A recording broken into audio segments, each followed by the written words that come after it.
They're superheroes from their heads to their necks. Welcome, huge movie fanatic Nate, stopping on by. This time I'm coming at you with another one of my famed movie / Blu-ray reviews. Today I will be reviewing the movie and Blu-ray of Shrunken Heads. Ooh.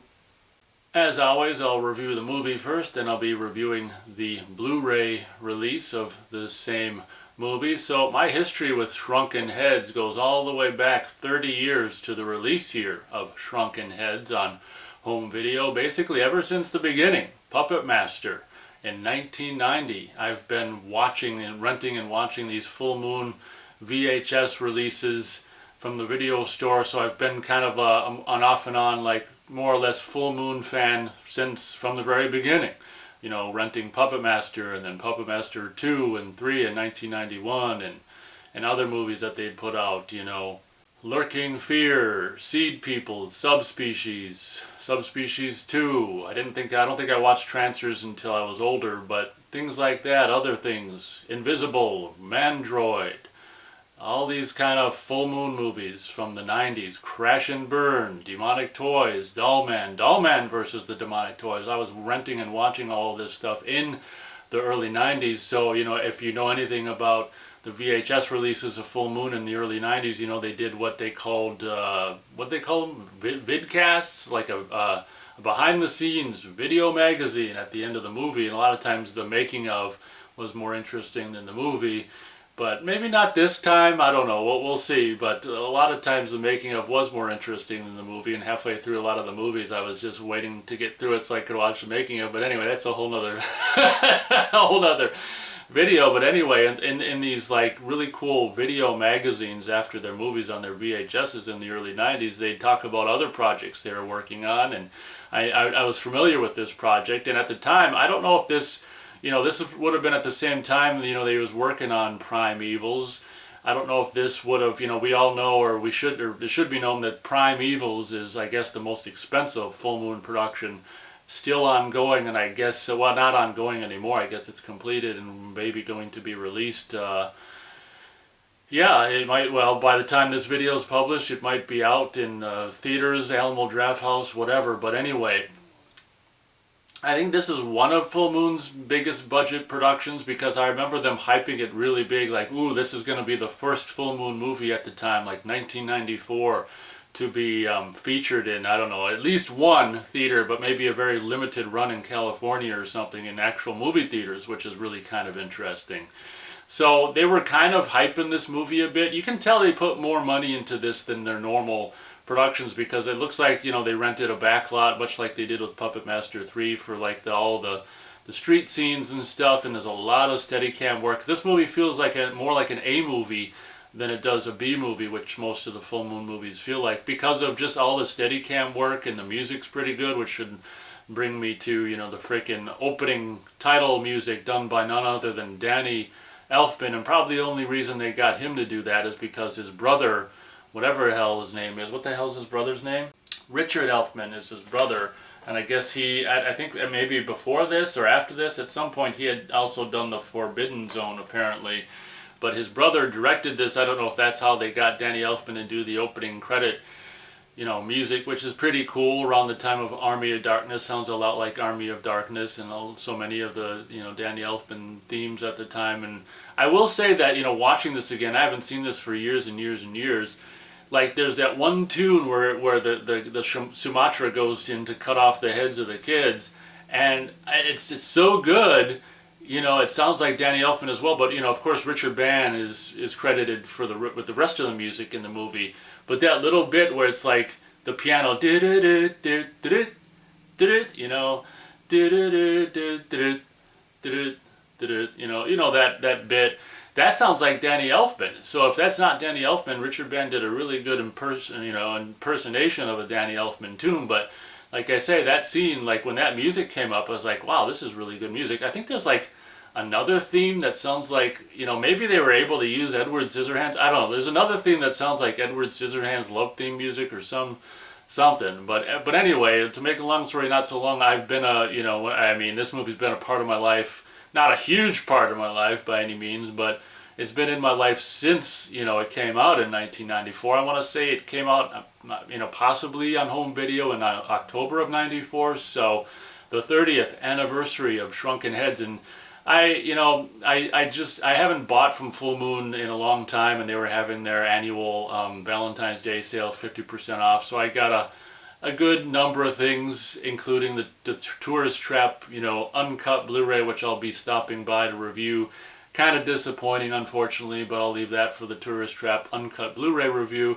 But yeah, I got a handful of stuff 50% off from Full Moon, and this has been out since 2020 on Blu-ray, and I was like, oh wow, Shrunken Heads, that's really cool, and I figured I'd get it someday, so I got it. So the premise of this, it's really cool. I mean, the movie comes across, it's got this really cool like 50s feel, like James Dean era and kind of stuff, and the main kid, he kind of, at the time I remember watching this main kid, the blonde kid, the one who's always in the center, when they're flying or whatever, the blonde main kid with the love interest with the chick.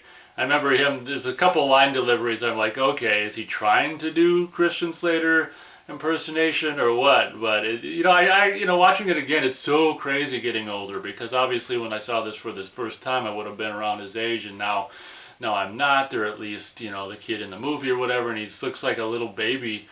Getting older is just really weird, because, like, as I'm sure you know, your mind doesn't get older, but your body does. But, this movie, while it does feel like a Full Moon movie, it's really interesting, and I felt this ever since I saw it.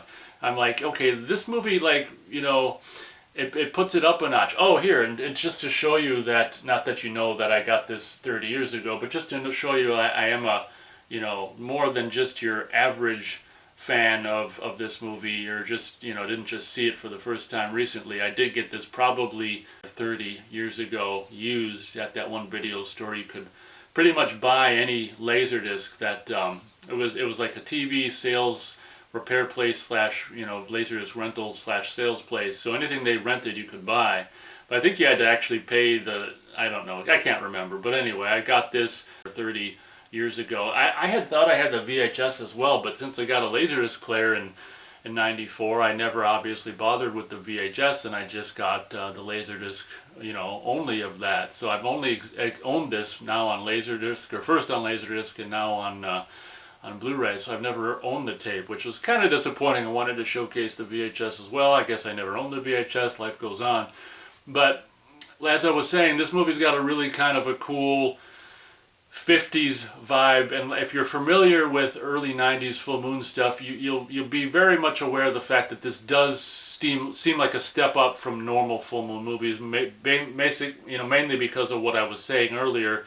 It being able to like shoot in most likely some studio backlot, like they did with, I think they shot at Universal Studios backlot for Puppet Master 3 for the, exteriors of the old towns or whatever. I think they probably shot at some, backlot studio for this, because, they're able to, there's no other way they'd be able to control all these streets and stuff. So it's not common for a Full Moon movie in the early 90s or any era for them to be like just shooting in what's like streets and all this kind of stuff. So it's got a bigger budget feel, and like I say, there's a lot of Steadicam work, and more or less the way the camera is utilized in editing and stuff is good, and Richard Band does a pretty good soundtrack score music for the movies, so that's pretty cool. And like I say, it's got a 50s era James Dean vibe going for it.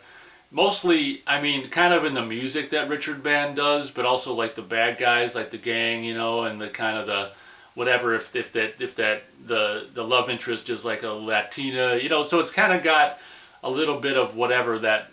I don't think it's even a James Dean movie. That one where it's like Steven Spielberg just remade it. I can't remember.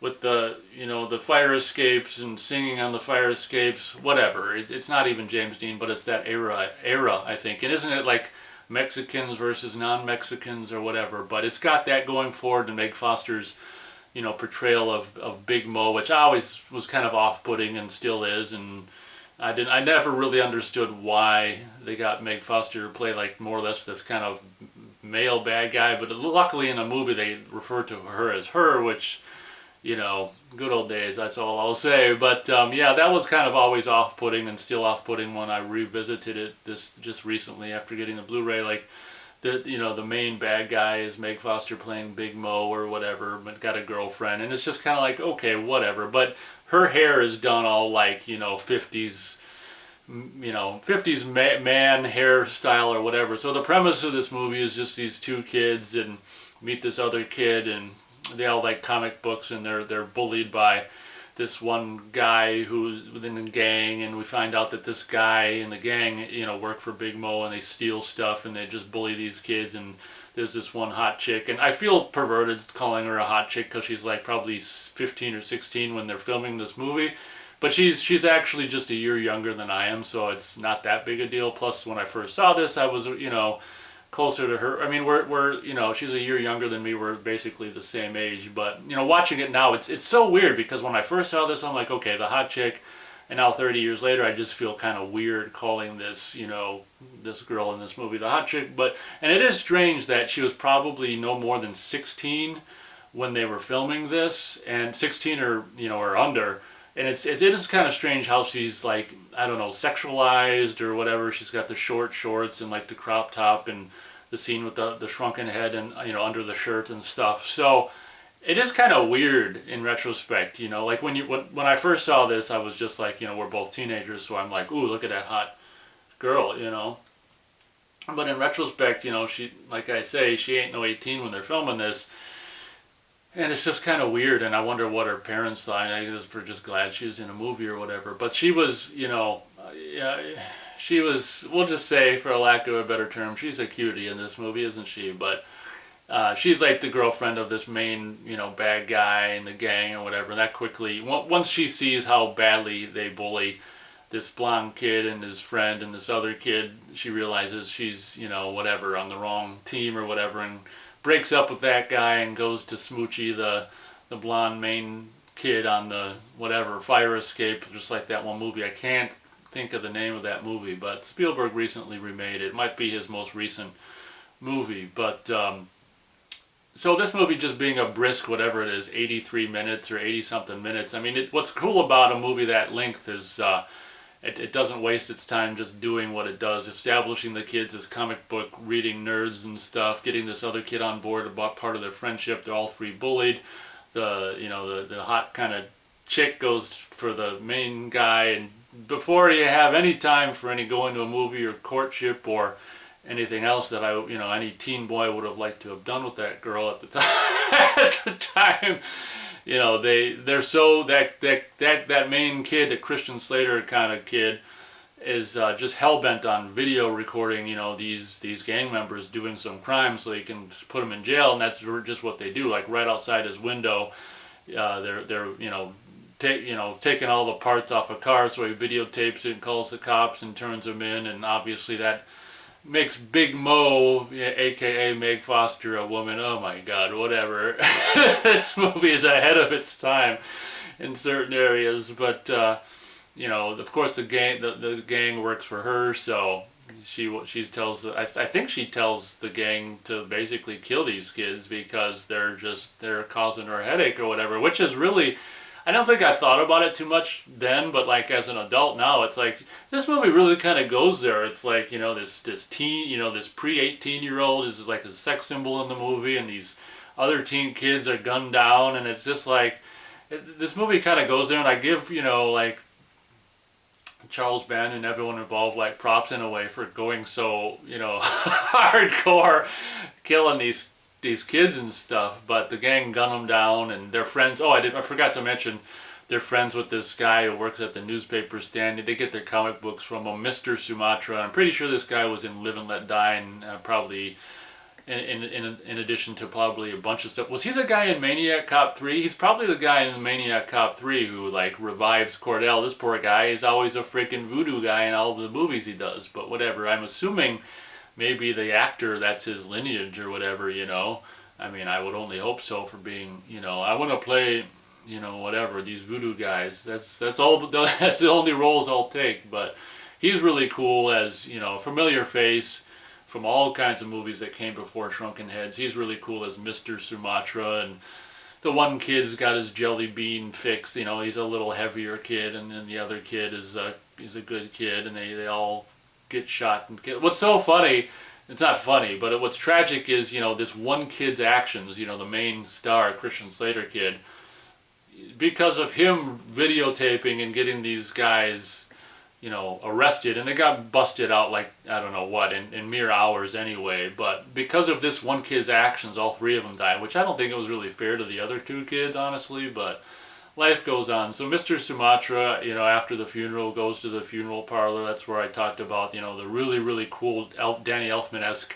music that apparently, you know, Richard Band made for the, you know, cutting off the heads, and really, really cool tune. You can hear the soundtrack for this on Apple Music if you've got it, maybe even just on YouTube or something. But at the time of this, you know, I'm doing this review, like the soundtrack for Shrunken Heads is on Apple Music, and that little bit, you know, where he goes to you know, really, really a cool Danny Elfman-esque. You know, I have a hard time believing that Danny Elfman didn't write this in addition. He possibly did. It's hard to say, but it's really, it seems better than Richard Band generally did back in the day. So it's hard to say, but whoever did it, it's a really cool tune when he goes to cut the heads off and shrinks the heads, and, you know, they make these little fake foam, you know, whatever, heads, which are really fun. And this movie really pushed, like, visual effects for Full Moon at the time. Like, I think it's fair to say they put more money into this. You know, it's probably started right around the time that Primevals was starting, so, you know, Charlie Band was maybe, you know, by 1993, I mean, business was really good at Full Moon, so that's probably the production year, I would imagine, for Shrunken Heads. So, you know, Charlie Band's probably like, well, let's do some more ambitious stuff here. You know, Dave Allen's been wanting to do Primevals for decades. I'll let him do that, and we'll get him started on that, and we'll spend more money on, you know, Shrunken Heads and get it in 1 or 2 theaters or whatever, and have Danny Elfman do the opening title music. Times were good for Full Moon, man, 1993, 94. And the visual effects with all the, because they do a lot of blue screen and compositing of these kids' heads flying around, you know, with the shtick with this movie is he revives these, you know, cuts off these kids' heads, shrinks them and revives them, and they fly around and take revenge on those who you know, the bad guys who killed them and wronged them, and the gang and all that. And they all have a shtick. Like, the one kid's got a switchblade that comes out of his mouth, and he can fly by someone and slit their mouth, and the other Christian Slater kid's got zapper or something. I can't remember what the jelly bean eating kid did. They should have made him, like, shoot rapid fire jelly beans out of his mouth. I can't remember what he does, if anything. Maybe he doesn't, I don't know. I'm surprised they didn't have him, like, headbutt at least one time. That would have been funny. Like, they could have all combined to, like, do one headbutt. They do something where they all spin around. They call themselves something, chainsaw something. But what I'm saying is the visual effects for Full Moon kicked up a notch, and actually really cool, like, miniatures point of view of the flying things. I looked at the Blu-ray review on Blu-ray.com, and the guy's kind of, you know, bad-mouthing the model effects, and I'm like, give me a fucking break. You know, you make a model that's better than... Because, you know, when I watch this, I'm like, you know what, yeah, I mean, obviously it's... If you were going to show some teenager or 12-year-old this movie now, they're going to say it looks like a model. But for 1993, 94, in Full Moon...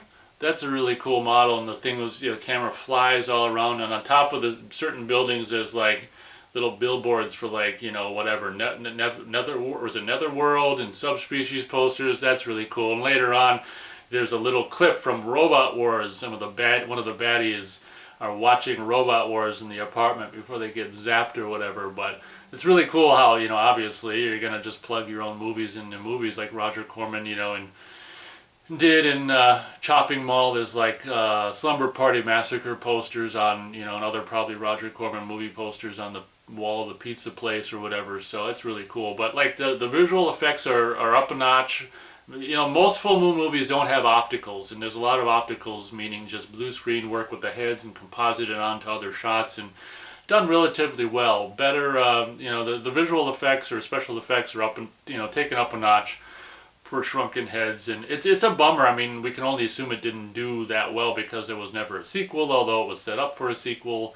It's just a bummer, you know. Part of me understands why, part of me doesn't. Like, it's kind of cool, you know, but maybe not as cool as they had hoped or whatever. But I definitely appreciate the extra money that they spent to make it look more like an A movie with the presumed backlots and Steadicam and Danny Elfman opening music and the visual effects and models and stuff. It doesn't go unappreciated from this viewer, but that's the premise of this movie. You know, the Mr. Sumatra shrinks the heads, makes them fly, gives them superpowers, and all these kids that were a fan of superheroes are now their own superheroes, avenging their own death.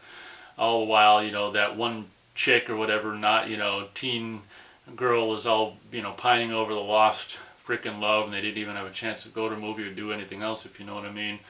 Just a smoochy on the balcony, or not the balcony, the fire escape. And yeah, there's some shots with her, like I say, you know, sexualized. The little shrunken head is gonna go up her shirt and pop out her cleavage, and it's just like, and then there's like a, you know, I guess, well, I was gonna say the only sex scene you could do with the shrunken head, but it's not the only sex scene. But like where the head just kind of, you know, boyfriend head just sits by her bosom there, and I don't know if they got some Amazon woman, I suppose, to be there in the bra, and his head sitting. I wonder what his parents thought. Okay, we're just gonna put your head next to these bosoms. It's just so funny. But, you know, to think there's going to be any relationship post-Shrunken Head, I mean, I guess there's certain things you could do, but, yeah. And I do want to say, like, for the trailer, it was like anytime, you know, they'd show a scene and be like, anytime they show a scene, you need a little, you know, head or something like that. I want to say in the trailer, that was like the tagline, and that's kind of daring as well. But anyway, that's the frickin' movie. What would my star rating be? I mean, the movie's got charm, this really cool kind of 50s charm, and what would my star rating be? You know, at the end of the day, even though it's got the charm, another thing I forgot to mention is that when they kill the bad guys, I don't know why they couldn't just leave the bad guys dead. I'm not exactly sure, but for some reason the writer, whoever came up with this idea, once they kill the bad guys, they come back as zombies that clean up the city, and it's just kind of like, that's almost like some weird, like if you wanted to try to do this movie and some guy is like, well, let's give it a good message. You know, it's like, instead of just killing the bad guys come back to life as zombies and clean up the city and recycle. I mean, I'm not sure about that detail. If you're like zombies, I guess it's okay or whatever, but I'm not exactly sure about that. I guess it's like eternal damnation and you know, servitude to clean up or shipness or whatever. But my star rating for Shrunken Heads, I guess I can't really go any higher than 2.5 stars out of 4 stars. Don't get me wrong, it's definitely got a charm, but at the end of the day, it's still a full moon movie, and I don't know if I can go, well, with the exception of like the first Puppet Master. Like I said, oh my god, for years, it's just so daunting. I can't look at it that way. I've been meaning to review the Puppet Master movies for years, but since there's so many, and I feel like, it's just so daunting, I've never been able to start it. But Puppet Master would probably be, you know, the highest rating for a full moon movie, and it'd be definitely over 2.5 stars. But this movie, as much as it does have all that kind of 50s charm and this and that, and you know, at the end of the day, it's just like, okay, whatever. But I do definitely appreciate the extra money that was presumably spent on the production. It definitely shows. It ends up on screen and it shows. And so 2.5 stars out of 4 stars for Shrunken Heads. On to the review of the Blu-ray, which I'm glad I finally picked up. Half price from the Full Moon. I don't even know what the hell. It used to be Full Moon Direct. You can find out what the new website for the Full Moon stuff is by going to Full Moon Direct. That'll link you to the site that I bought this at. I think they do 50% off sale for at least 3 times a year, probably Valentine's, maybe 4th of July or something, and for like October and stuff. So if you want to wait for the next sale, feel free to do so. You can get most stuff 50% off. You know, Full Moon Blu-rays are hit or miss. I'm very pleased to announce that this is, what is it said, digitally remastered from the uncut 35mm camera negatives. So I'm very pleased to announce that, you know, Full Moon movie Blu-rays have been hit or miss. Luckily the video on Robot Wars was great. The audio was left a little bit to be desired. Same thing with this, like, you know, Puppet Master 2 and 3, Robot Wars, as far as the image goes, this is a stellar visual presentation of this movie on Blu-ray. I was very happy about that. The sound I had no issue with. I don't know if this is supposed to be half-assed 5.1. The stuff is way too small for my eyes pushing 50 to read on the bottom here. There might be, you know, their usual half-assed 5.1 in addition to just 2-channel stereo surround, but I just watched this on a TV with TV speakers. You shouldn't really expect much from Full Moon in sound, but what I can say is there's no issues with the sound, even on the TV speakers that I was aware of, but the thing that really shines through with this Blu-ray is the image. The image is really, really great, and I'm glad they got, you know, they didn't lose these elements, because it would have been a shame. It's really nice to be able to present Shrunken Heads on Blu-ray in this kind of quality. You can tell the money it looks really good. One thing I will comment on, and this becomes much more of a problem on the uncut, you know, Blu-ray A Tourist Trap, which I'll touch on whenever I review that, is that it's not so bad in this, and I wasn't sure. I never rewound it to see if it happened again, but it probably is something that's on the Blu-ray, where every now and then there'll be like just this frame glitch, or maybe a frame will jump or something. And I'm not sure, you know, like on movement, you can see it on movement. If people are just sitting there doing dialogue, you won't necessarily see it if only their lips are moving. But if the camera's moving, or if there's something moving, I'm not sure if it's a constant thing, but it's something I notice every now and then. Unfortunately, I'll just briefly say, in the Tourist Trap Blu-ray, the uncut one, the most recent one, like the end, maybe the last third, is like this constant, like, you know, if there's movement, it's just like some kind of a steady pace, and it's just so disappointing. But on this, it's barely there, like if it's there at all. I think it is there, but it's like here and there. Like, I don't know if there's any rhyme or reason to it, but I think that is like the only negative of the image that I found on this Blu-ray release. Obviously, I mean, it just says bonus features, original video zone, and Full Moon trailers. So unfortunately, there's no commentary. I mean, obviously they probably wouldn't be able to get Richard Elfman to come do a commentary. I mean, you think he would want to do a commentary for his, you know, his baby, one of his movies, but unfortunately no commentary. It would have been cool. I love listening to Charles Band commentaries. Along with this, even though I said back in my review I probably would never get the Blu-ray, along with this I picked up for 50% off Crash, the Blu-ray of Crash, the Charlie Band, you know, cars crash and blow up, you know, extravaganza, and that's got commentary with Charlie Band, so I'm actually really looking forward to listening to that. For some reason he's got David Duchovny with him, and I'm just like, oh great, that'll be fun. But I love listening. You know, Charles Band has made so many movies, and mostly crap, but I mean, he's got such a track record. I love listening to him talk. So it would have been nice to have like a Charlie Band commentary or something, if nothing else, but unfortunately no commentary for this release. What can I tell you? The frickin' image looks amazing. The sound I didn't have any issues with. You know, the thing is, I haven't watched this movie nearly as much as I watched Robot Wars in the day, so if there were anomalies with the sound or even the image, I wouldn't necessarily be able to notice. But from what I could see and from what I could hear, no anomalies to be found. So I guess that pretty much does it for this review. Hope you guys enjoyed. Thanks so much for watching. And as always, we'll catch you on the next video.